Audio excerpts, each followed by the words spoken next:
Good evening, precious. It's been another week, hasn't it? I've missed you so much. Come, get comfortable.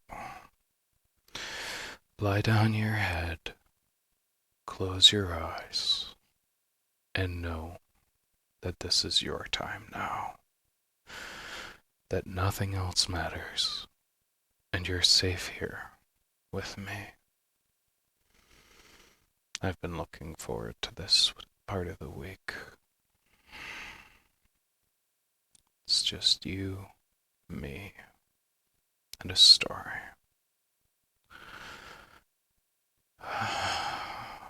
It's like the world softens around us.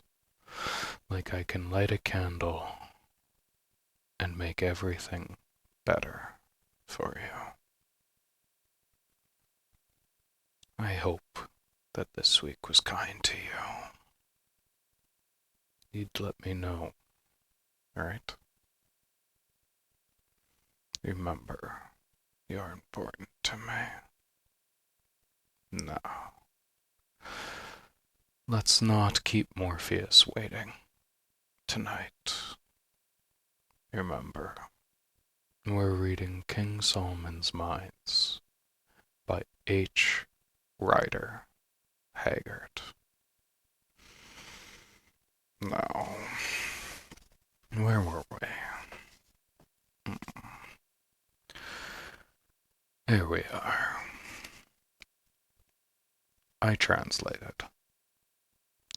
Great words, my father, answered the Zulu.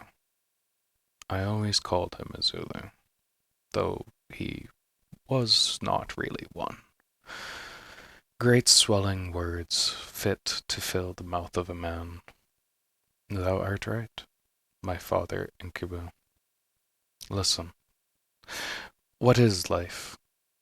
It is a feather. It is the seed of the grass, blown hither and thither, and sometimes multiplying itself and dying in the act, sometimes carried into the heavens. But if that seed be good and heavy, it may perchance travel a little way on the road it wills. It is well to try and journey one's road, and to fight with the air. Man must die. At the worst, he can but die a little sooner. I will go with thee across the desert and over the mountains, unless perchance I fall to the ground on the way, my father. He paused a while, and then went on with one of those strange bursts of rhetorical eloquence that Zulus sometimes indulge in, which to my mind, full though they are of vain repetitions, show that the race is by no means devoid of poetic instinct and of intellectual power. What is life? Tell me, O white men, who are wise, who know the secrets of the world, and of the world of stars, and the world that lies above and around the stars, who flash your words from afar without a voice. Tell me, white men, the secret of our life, whither it goes and whence it comes. You cannot answer me, you know not. Listen, I will answer. Out of the dark we came, into the dark we go.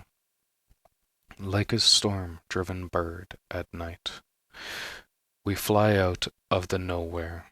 For a moment, our wings are seen in the light of the fire, and lo, we are gone again into the nowhere.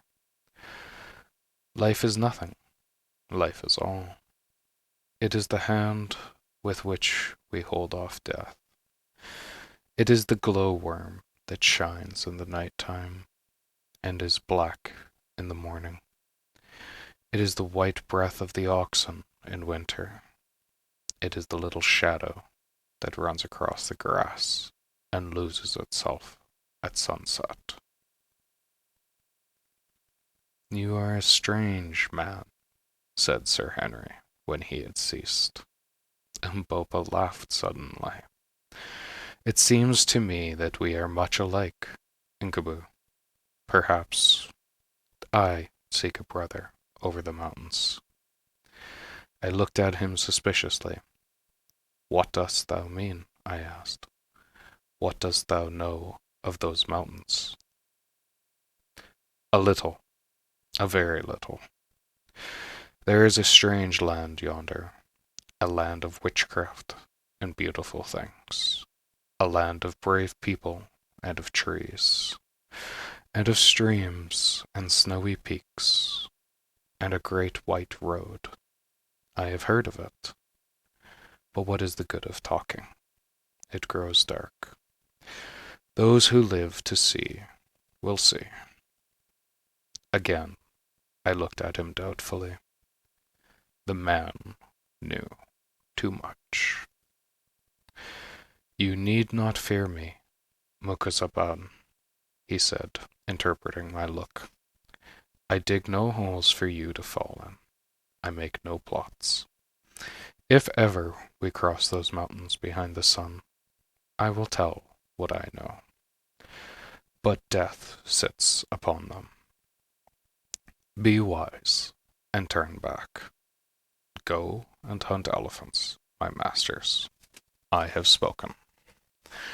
And without another word he lifted his spear in salutation, and returned towards the camp, where shortly afterwards we found him cleaning a gun like any other Kaffir. That is an odd man, said Sir Henry. Yes, answered I. Too odd by half. I don't like his little ways. He knows something, and will not speak out. But I suppose there is no use quarreling with him.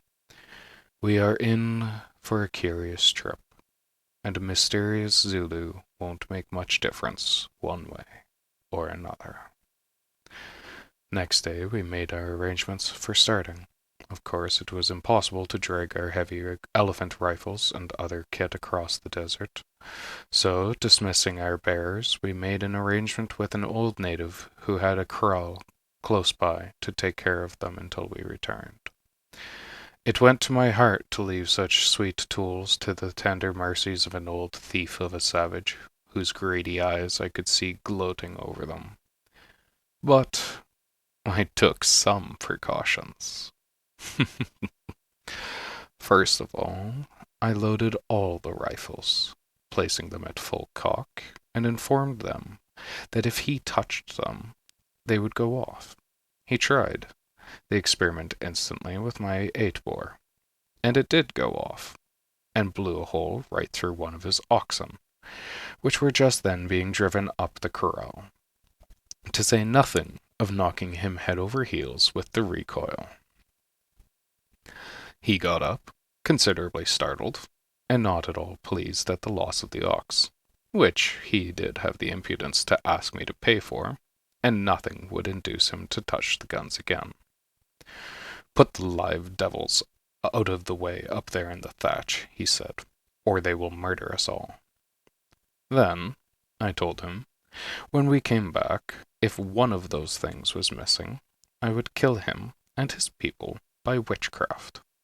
And if we died and he tried to steal the rifles, I would come back and haunt him and turn his cattle mad and his milk sour, till a life was but a weariness, and would make the devils in the guns come out and talk to him in a way that he did not like, and generally gave him a good idea of judgment to come. After that, he promised to look after them as though they were his father's spirit. He was a very superstitious old Kaffir, and a great villain. Having thus disposed of our superfluous gear, we arranged the kit. We had 5. Sir Henry, Good, myself, Umbopa, and the Hottentot Ventenvogel. we would take with us on our journey. It was small enough, but do what we could not get its weight down under 40 pounds a man. This is what we consisted of. The 3 express rifles and 200 rounds of ammunition, the 2 Winchester repeating rifles for Mbopa and Ventvogel, and 200 rounds of cartridge, 5 Cochrane's water bottles, each holding 4 pints, 5 blankets, 25 pounds of weight of biltong, or sun-dried game flesh, 10 pounds of the weight of the best mixed beads for gifts, a selection of medicine, including an ounce of quinine and 1 or 2 small surgical instruments, our knives, a few sundries such as compass, matches, a pocket filter, tobacco, a trowel, a bottle of brandy, and the clothes we stood in. This was our total equipment. One small indeed for such a venture, but we dared not attempt to carry more. Indeed, that load was a heavy one per man, with each to travel across the burning desert. For in such places every additional ounce tells. But we could not see our way to reducing the weight. There was nothing taken but what was absolutely necessary. With great difficulty, and the promise of a present of a good hunting knife each, I succeeded in persuading 3 wretched natives from the village to come with us for the first stage, 20 miles, and to carry a large gourd carrying a gallon of water apiece. My object was to enable us to refill our water bottles after the first night's march, for we were determined to start in the cool of the evening. I gave out to these natives that we were going to shoot ostriches, with which the desert abounded. They jabbered and shrugged their shoulders, saying that we were mad and should perish of thirst, which I must say seemed probable. But, being desirous of obtaining the knives, which were nearly unknown treasures up here, they consequented to come, having probably reflected that, after all, our subsequent extinction would be no affair of theirs. After next day we rested and slept, and sunset ate a hearty meal of fresh beef washed down with tea. The last, as Good remarked sadly, we were likely to drink in many a long day.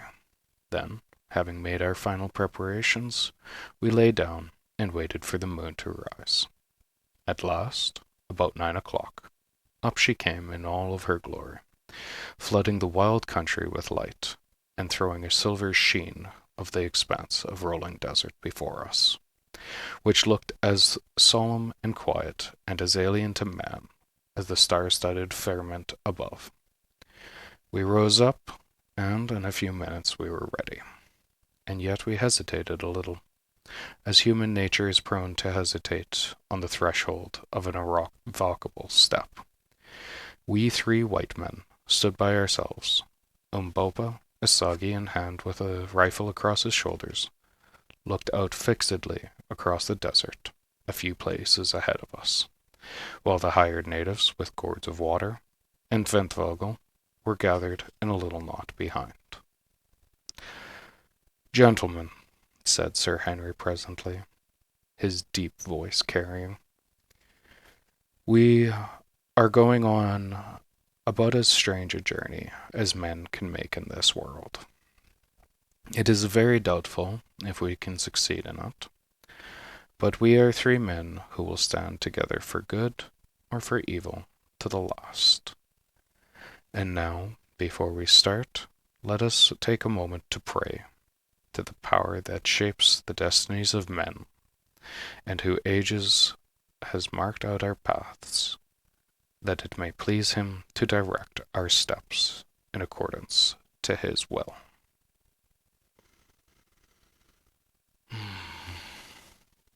Look at you, precious. You look so beautiful, lying there. Say hello to Morpheus for me tonight, precious. I'll be waiting for you. I promise.